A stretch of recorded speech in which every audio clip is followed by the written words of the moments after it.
The Aurelian Armada had won 1,000 battles. It had never lost a single engagement. Now it swept into a backwater human system, expecting an easy 1,001st. But its sensors found only a single vessel. A squat, ugly tugboat towing a disabled freighter. Surrender immediately. This system is now under Aurelian authority. The human captain's voice came back, calm and unhurried. I can't do that. I am in the middle of a tow. Cutting the cable would strand 1,000 civilians. Release the freighter, or be destroyed. Article 12, Section 4 of your own code says no Aurelian vessel may fire upon a craft performing a rescue. The Armada's legal officer confirmed the code was absolute. To violate it would shatter their honor. Very well.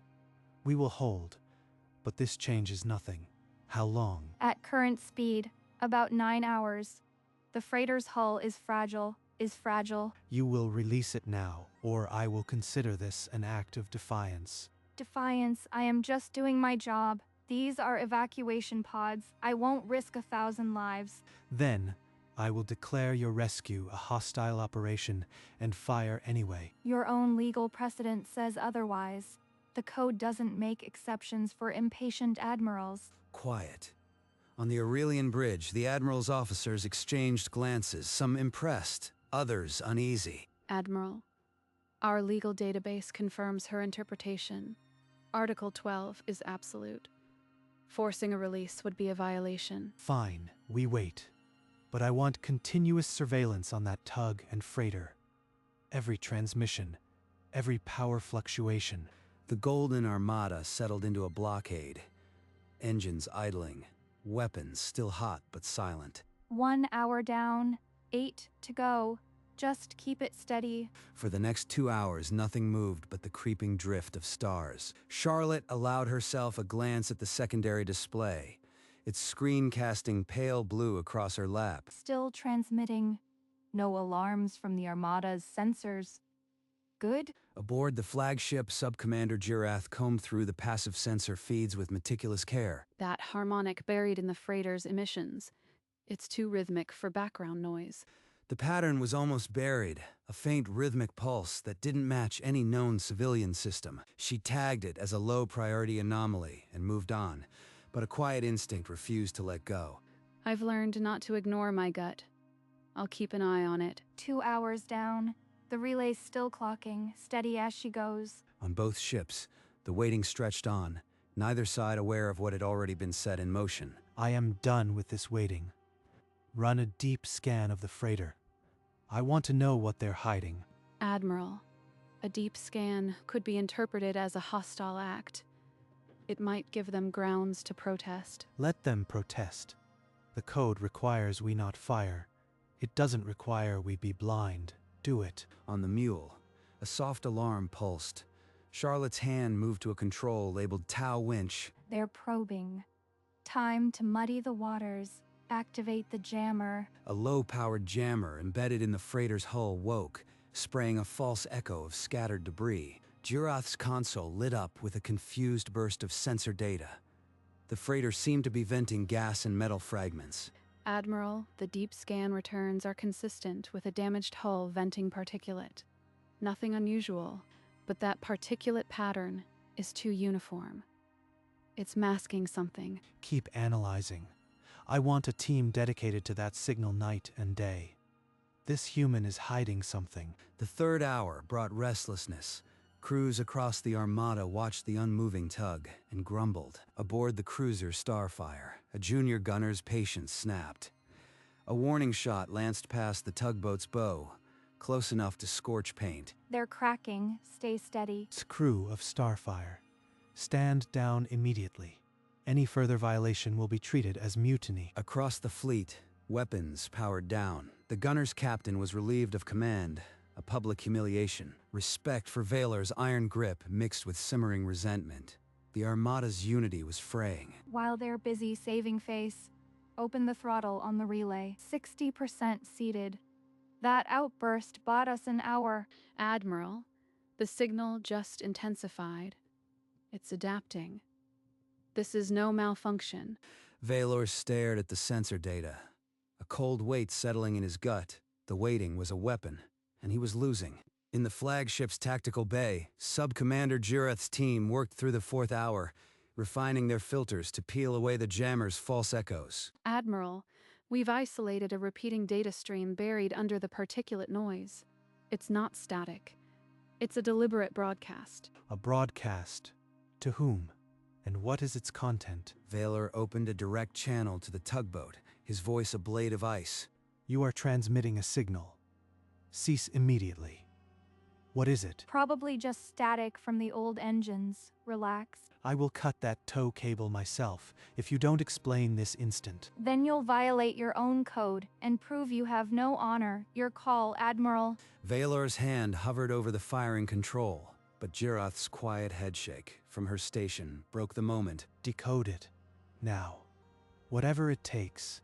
Jireth threw her full cryptography team at the signal, but the encryption was layered and relentless. It's like nothing I've seen. Adaptive ciphers that rewrite themselves. This will take hours. We don't have hours. Prepare a boarding party. Target the freighter. Force their hand. Shuttle bays hummed to life across 3 cruisers, soldiers assembling in full vacuum kit. Charlotte spotted the movement on her threat board. Without hesitation, she keyed a tight beam to Earth Command. They're going to try a feint. Time to call in that security patch from home. Seconds later, a sharp, encrypted burst from human space lashed out and locked the relay's encryption tighter than a vault. 85% seeded. They'll never crack it in time now. Admiral, the signal just received an external reinforcement from a human subspace relay. Our window is closing. Valor stared at the tactical display, the boarding shuttle still minutes from launch, and knew he had been outmaneuvered again. As the 6th hour waned, Sub-Commander Jireth's team finally cracked the outer encryption layer. Admiral, we have audio. It's a personal log from a high-ranking officer. A haggard, familiar voice filled the fleet net. Every Aurelian bridge froze. My name is General Vorik.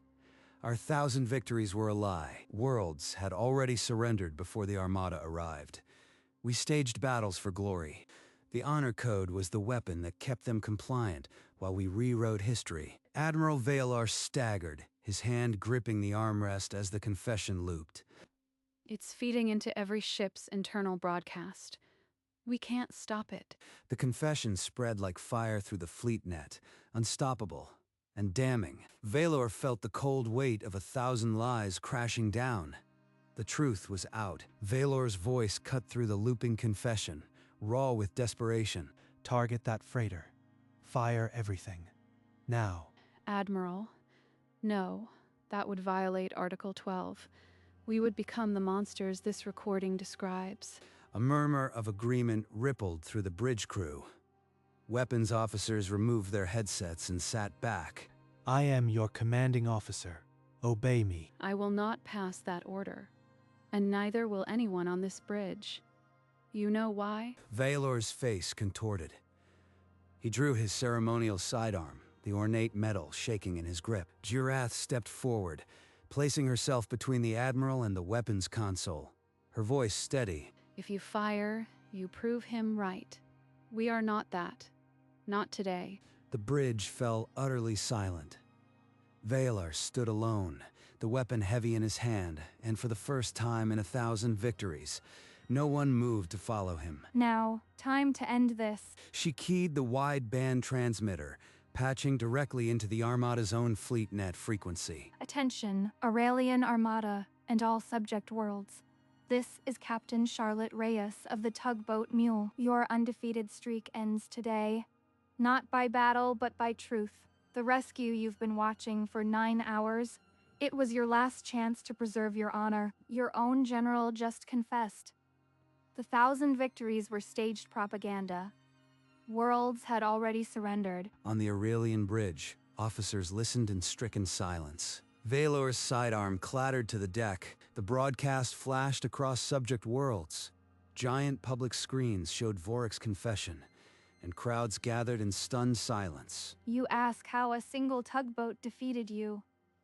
I didn't. I just gave you 9 hours to do the right thing. You didn't. The truth is out. The message is looping.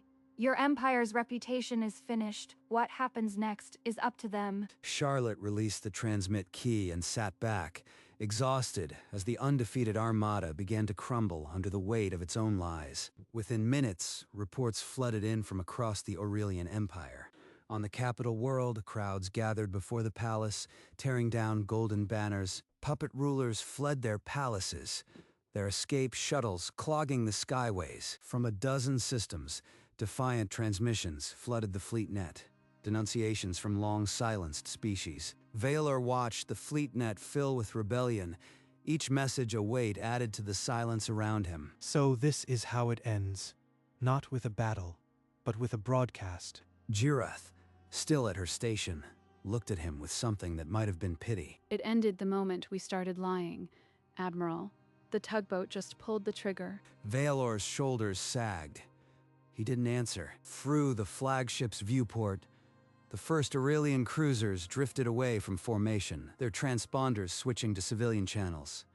The Armada was no more. More cruisers peeled away, their captains broadcasting surrender and requesting asylum at human outposts. The once mighty Armada was scattering like stardust, 1,000 victories reduced to fleeing shadows, alone on the flagship's bridge. Valor opened a private channel to the tugboat. The comm flickered, and Charlotte's face appeared, weary but unbroken. How did you do it? A single tugboat against 1,000 victories. I didn't do anything. You didn't let me. You gave me 9 hours and your own code as a shield. You were so busy being undefeated. You forgot what honor actually means. She closed the channel, and Valor stared at the blank screen for a long moment. He understood now. The streak had ended the moment honor became a weapon for the Empire, not a shield for the innocent. Outside, the last remnants of the Armada vanished into hyperspace, leaving only the mule and its tow, still moving steadily home. A soft chime from the communications console broke the silence on the mule's bridge. Confirmed. They're leaving. Broadcast success. Bring that freighter home. She exhaled, the tension of 9 hours releasing in a single breath, and allowed herself a small, tired smile. Good news. Now just finish the tow. Her hand adjusted the engine output with practiced ease, the mule's humble glow steadying. Outside, the tow continued, the cable now carrying only the hum of a simple job, not the fate of an empire. The 1,000 civilians in stasis, inside the freighter, never knew how close they had come to the edge. No medal for this. Just another log entry and a job well done. The mule pressed on through the quiet dark, its engine a low, steady heartbeat against the silence. And behind them, the last echoes of a fallen Armada faded into history, replaced by the simple, undeniable truth of a job finished. 3 standard days later, the mule guided the freighter into the docking bay of Port Hesperus. 1,000 civilians emerged, blinking into the station's light, met by medics and waiting families. Charlotte stood at an observation window, one hand resting on the cold frame, watching the reunions through the thick glass. A dock worker, grease-stained and curious, approached her. He leaned against the window frame and asked, with a knowing grin, if she'd had anything to do with that Armada business out near Versailles. I just tow stuff. The dock worker didn't look convinced, but he just chuckled and walked off, shaking his head as if he'd already decided she was lying. Good. Let them wonder. She turned from the window and walked back through the labyrinthine station, past the neon signs and fueling depots, toward the mule's berth. No fanfare, no crowds. Just another captain heading back to her ship, ready for the next contract, whatever it might be. In the weeks that followed, the collapse of the Aurelian Empire dominated every news feed across human space. Commentators dissected the confession, but one question lingered. Who was the captain of the tugboat? Conspiracy theories bloomed. Some claimed a covert military operation. Others insisted it was a lone civilian. A prominent military historian, interviewed on the Sol News network, gave his answer with a thin smile. He said, the official record lists the vessel as the Mule, but the captain's name was redacted at the tug's own request. We may never know. That's probably for the best. Some legends are stronger without a face. Meanwhile, at a quiet starport on the edge of human territory, the Mule sat in a maintenance berth. Charlotte, wearing grease-stained coveralls, filed a routine engine diagnostic request at the Port Authority office. The form listed her name as C. Reyes, occupation, tugboat operator. No one gave it a second glance. She paid the fee, walked back to her ship, and started her pre-flight checks. The legend, it seemed, was just fine without a face. Years later, a museum on Earth opened an exhibit, the tugboat that changed history. The centerpiece was a rusted fragment of the mule's original tow cable, preserved under glass. Visitors from a dozen worlds filed past, staring at the humble artifact that had unmade an empire. The undefeated Armada was finally beaten by a human tugboat that never stopped towing. The plaque listed no captain's name, only the vessel, mule, and the date of the standoff. In the corner of the display, a flickering hollow recorded the Armada's golden ships breaking formation, fleeing. School children pressed their faces to the glass, their teacher asking what they learned. That sometimes the smallest ships carry the biggest truths. A boy replied. Far away at a dusty starport, the mule's engine hummed, modest and uncelebrated, ready for another cargo run. And somewhere in the black, Charlotte Reyes was still towing things, as unglamorous and essential as ever, her legend already written. 8 months after the standoff, the mule was hauling a fuel barge through the Helix Nebula, far from any news feeds. Funny how the galaxy's biggest story barely reached me. Just another day out here. The fuel barge trailed behind, a silent, obedient shadow. The tow cable hummed with the same old frequency, carrying nothing but tension data. No grand fleet, no codes. Just a job, the way it should be. At port, the dockhands knew her only as Reyes on the mule, the captain who never turned down a rough contract. To them, the Armada thing was old news. Here, the only legend was the woman who'd once pulled a stranded colony ship 6 parsecs, under budget. One evening, Charlotte found a handwritten note tucked under her console. It read, "Thanks for Vorsil, a family of 11. Guess some of them know. That's enough. The mule's engine grumbled to life for another run, its glow a steady heartbeat against the immensity of space. And in that quiet hum, the true legacy of the undefeated Armada's defeat lived on. Not in museums, but in the simple work of a tugboat that never stopped towing. 20 years later, a young historian at the Museum of Interstellar History stood before the exhibit, now expanded with new artifacts. She had just received a data crystal, a gift from an anonymous source, containing the mule's original engine logs from that day. The logs showed nothing heroic, no dramatic commands, no rousing speeches, just the steady hum of a duty performed. And she realized with a quiet ache that this was the truest form of heroism, the one that never asked for a name.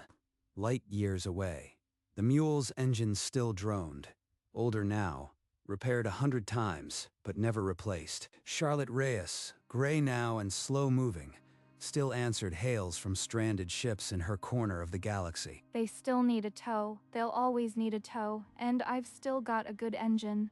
The galaxy's empires rose and fell, but the mule kept towing, oblivious to fame, indispensable to the forgotten. And that, the historian finally understood, was why the exhibit never ended, because the real artifact was still out there, living. The engine hummed on, a constant reminder that heroes don't need monuments, they just need to keep going. In a bustling starport on the fringe, the mule settled into its berth, hull scuffed by decades of quiet labor. A young tow captain, barely out of his apprenticeship, was wrestling with a stubborn coupling on the next gantry. Try tapping the release with a spanner before you use the override.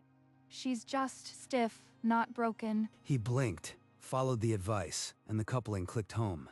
He turned to thank her, but she was already walking away. He shouted after her about the old mule he'd heard about. She raised a hand without looking back. "Old news, kid." The young captain stared for a long moment, then whispered, more to himself than anyone. That was her. The legend had passed within arm's reach, as ordinary as a spanner, and yet as enduring as the tow cable itself. Back on the mule's bridge, Charlotte settled into her worn seat and ran her pre-flight checks, as she had 10,000 times before. Just a spanner trick. That's how it survives. Not in books, but in hands. The mule lifted off, its engine a steady hum, carrying its captain toward the next tow, and with her, the untold story that would never need a monument. In the museum, the curator found a small, unmarked package left on her desk. Inside was a worn logbook, its cover stamped Mule, and a handwritten note shore. For your archive, CR, I just tow stuff, but I guess some stuff is worth towing. CR, she opened the logbook to the day of the standoff. There, in neat script, was a single line, towed freighter. Armada waited, job done. Beneath it, decades later, a shakier hand had added, some jobs take 9 hours, some take a lifetime. This one did both. At a quiet observation deck on the fringe, Charlotte Reyes, now ancient and leaning on a cane, watched the stars she'd crisscrossed 10,000 times. Just a tow. But it was enough. Through the viewport, the old mule passed by, its engine a familiar, steady pulse, now piloted by new hands. The new captain, as was tradition among the tug runners, flashed the running lights twice, a silent salute to the ship that never stopped. And Charlotte, without a word, raised 2 fingers to the glass and smiled. In the museum, the curator carefully placed the worn logbook into a new display case beside the rusted tow cable. A new plaque was added beneath the original, its words simple. Donated by CR, tugboat operator. Visitors paused to read the handwritten log entry, their eyes lingering on the phrase, job done. Light years away on the mule's worn bridge, the young captain from the docks sat in Charlotte's old seat, his hands resting on the familiar controls. Taped to the console was a faded note in a shaky hand. Tap the release before you override. CR. He smiled, tapped the engine start, and the mule's engine rumbled to life, a sound as constant as the stars. The mule slipped out of the docking bay, its running lights blinking the traditional twice, carrying the legacy forward. Charlotte watched through the observation window, her old eyes still sharp, and she nodded once, and so it went. The undefeated Armada was beaten, and the tugboat kept towing. History recorded the rest. In the museum, a child stood before the exhibit, her small hand pressed flat against the glass, eyes tracking the rusted cable. She read the plaque aloud. The undefeated Armada was finally beaten by a human tugboat that never stopped towing. Her voice was barely a whisper. She turned to the curator who had just finished arranging the logbook. Is that really all it took? The old woman nodded. All it took was a captain who knew that some jobs are worth 9 hours, and some truths are worth a lifetime.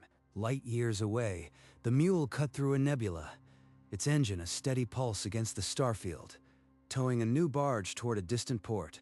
The young captain, now graying at the temples, adjusted the trim with the same calm hands that had once learned from a note taped to the console. On a quiet observation deck, Charlotte Reyes watched the nebula from a recliner, her logbook closed on her lap, her work complete. The Armada had scattered, empires had fallen, but the mule still answered every hail, a testament to the power of a job simply, thoroughly done. The plaque remained, the logbook beside it, the cable rusted and still. Visitors came and went, leaving with the knowledge that sometimes the smallest things hold the line. And far away, the engine hummed on. The tugboat never stopped towing.